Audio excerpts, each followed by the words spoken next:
ఎందుకనంటే మొదటి ప్రాధాన్యత ఓటుతోటే మల్కా కుమ్రయ్య గెలుపు 17,000 చిల్లర ఓట్లు అంటే ఇట్స్ నాట్ ఎ జోక్ లెక్క ఒకటేసారి. అసలు యాక్చువల్గా నిజంగా ఇక్కడ వరంగల్ ఖమ్మం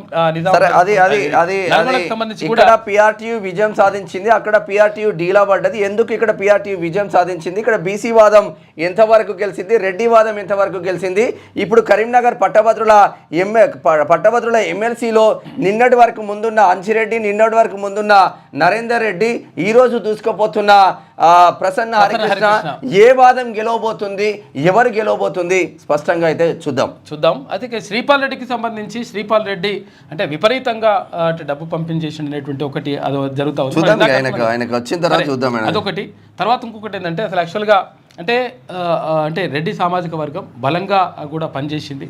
తర్వాత ఇంకో విషయం ఏంటంటే వీటన్నిటిని కూడా పక్కకు పెట్టండి. అంటే చాలామంది అక్కడ వివిధ సంఘాలలో అధ్యక్షులుగా ఉన్నటువంటి ప్రధాన కార్యదర్శులుగా ఉన్నటువంటి ఆ సామాజిక వర్గానికి చెందినటువంటి వ్యక్తులు మీరు సంఘాలన్నింటిని పక్కకు పెట్టరా నాయన, మీరు కావాల్సింది మన రెడ్డిని గెలిపించుకోవాలని చెప్పేసి వాళ్ళందరూ కూడా బలంగా దాన్ని తీసుకువెళ్ళగలిగినారు.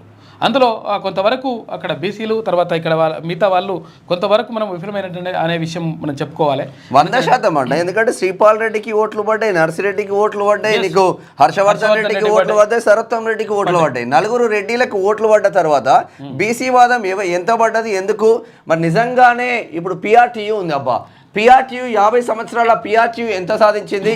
యూటీఎఫ్ 40 సంవత్సరాల యూటీఎఫ్ ఎంత సాధించింది? నెల రోజుల బీసీ వాదం ఎంత సాధించింది? అయితే విషయం ఏంటంటే ఇక్కడ ఇంకో విషయం ఏంటంటే వాళ్ళు ముందస్తుగానే అసలు యాక్చువల్ ఒక ప్లాన్ ప్రకారమే అన్ని మండల శాఖ అధ్యక్షులను కానీ, తర్వాత నియోజకవర్గాలు కానీ, తర్వాత జిల్లా అధ్యక్షులను కానీ వీళ్ళందరినీ కూడా ఆ సామాజిక వర్గానికి చెందినటువంటి వాళ్ళనే పెట్టుకున్నారు. వాళ్ళు అంటే అధ్యక్షులని, ప్రధాన కార్యదర్శి వీళ్ళు ఉంటారు కదా, ఆ కమిటీలను వాళ్ళే పెట్టుకున్నారు.